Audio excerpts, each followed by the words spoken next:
Welcome back to MSU Tonight. I'm Kate Yeliseyeva. Joining us, Kaya White and Chelsea Carter from the Black Student Council. Hello girls, thank you for visiting our show tonight. Can you please introduce yourself? My name is Chelsea Carter. I'm from Louisville. I'm a liberal arts major and I am second vice president of Black Student Council. Mm-hmm. My name is Kaya White. I'm from Jackson, Tennessee, and I'm a political science major, and I am historian of Black Student Council. Wow, that's impressive. And February is known as Black History Month. That's why we wanted to talk to you.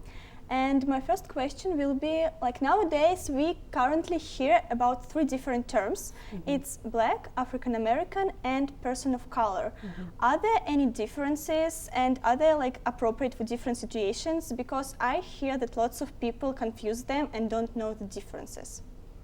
That's a good question. It is a good question.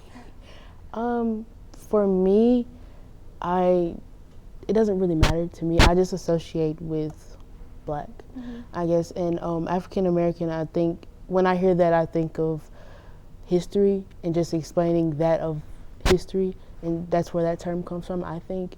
And person of color, I don't really use that term. And I don't really prefer when people refer to me that way. It just kind of seems derogatory to me. But those are the differences I think that are in those terms. Chelsea, do you have different opinion? Yeah, I do. I think person of color is just an umbrella term for all people of color. So it just implies someone who's not white. You know, I don't take offense to it, but I think it's important to be specific when you're talking to different people. And I don't have a problem with being called Black. Some people do, but all Black people aren't African American. So it's important to be distinct when you're identifying people. So this might be a African Canadian or something of that nature. So I would just use the term Black when addressing Black people. Until they tell you otherwise. Yeah. So Black is appropriate for most of situations. Okay, so next question. Are there any maybe stereotypes about Black people which really piss you off nowadays? Mine would probably be that Black men aren't present in fatherhood. So like every Black kid doesn't have a father. Those stereotypes are negative and they don't really address why Black men aren't present in the household because it's a social reason. And it's just like, you know, he's just a bad person, that's why he left. They don't look at the context of why he might have left, where he might be at, how this affects the child. So I'm a very passionate person, so I have a lot of things that bother me. But the one thing that specifically bothers me is the mad Black woman stereotype. And it's where Black women are depicted as angry or frustrated, or if we're talking and having a conversation, my voice might be a little louder than yours.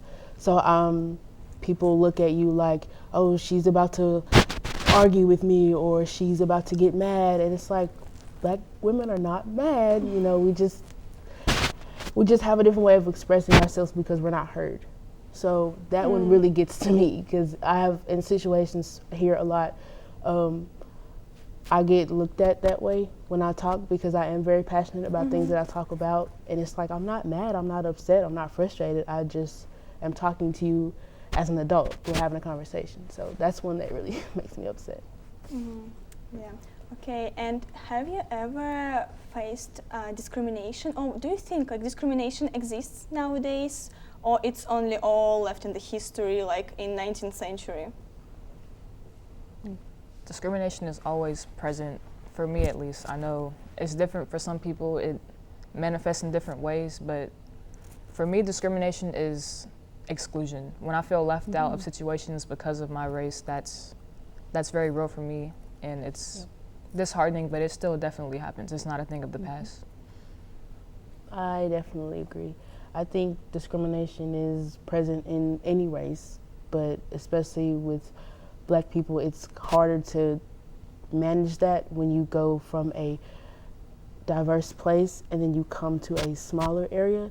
It's hard to navigate that because you get exposed to actual discrimination, whereas you weren't before you came. So, but I do think that discrimination is still very much present. It's a little more blatant to me now than it used to be, but I do think that it's here and it's an issue, but people have to want to make that change and have to want to address it for it to go away, I believe. So talking about changes, what you personally want to be changed towards attitude for black people, maybe on campus or just in US general in recently future? Well, in the future, I just want black people to be included in every sense of the word, you know? I want to go somewhere and feel like I'm wanted there. I want to have a space to be there. I just want to feel included. Even if I don't really have anything to bring to the table, I just want to know that I could if I wanted to, and my race is not stopping me from doing that.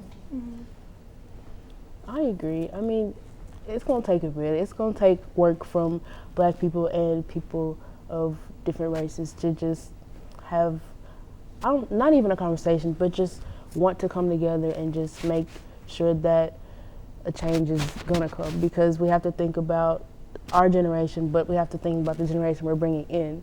Because I know for me, I don't want my kids to have to go through things that I've seen or heard or dealt with. So it's going to be something that I have to work with other people, you know, so I can make sure that the next generation and the people that I influence don't have to endure stuff like that. And now if we will talk about mass popular culture.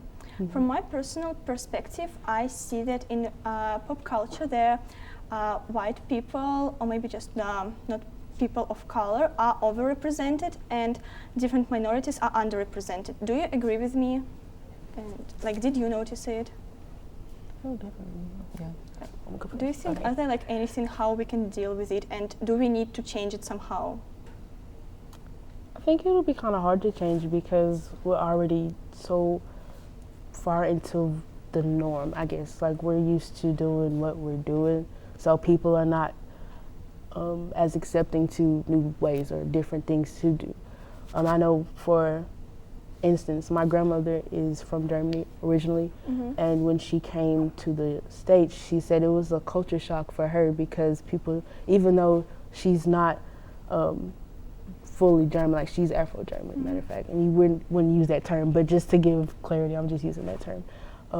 And she said even though that she didn't look German or black, she was treated like she was black, and it was just a culture shock for her. So I don't know what we could do, honestly, but I'm hopeful, you know. I think it starts with giving black people and other people of color a chance to have their voice be heard, especially in the media. Like, it'd be cool to see more black directors, more black filmmakers, more black producers on sets and making these, you know, big motion picture films, and just having people of color there to give their input. They might not necessarily be in the movie, but just having them there, giving them the opportunity to create things like that. It'll open the door for so many other people, and it'll definitely change. And education too. Yeah. And in conclusion to our interview, can you tell us about Black Student Council? What do you do and how other people can be involved in your activities? Well, Black Student Council is just an organization that is supposed to represent black students. So if anyone wants to get involved, we have a lot of cool events coming up, and we have an Instagram page. At MSU BSC. And like, everybody can join Black Student Council, or only black students? I would say anybody. Yeah. Anyone who's Anybody. interested. Okay, thank you, girls. That's all the time that we have for Kaya White and Chelsea Carter. Thank you again for joining us on the show. And next up, we have out RA True or False game. Stay tuned.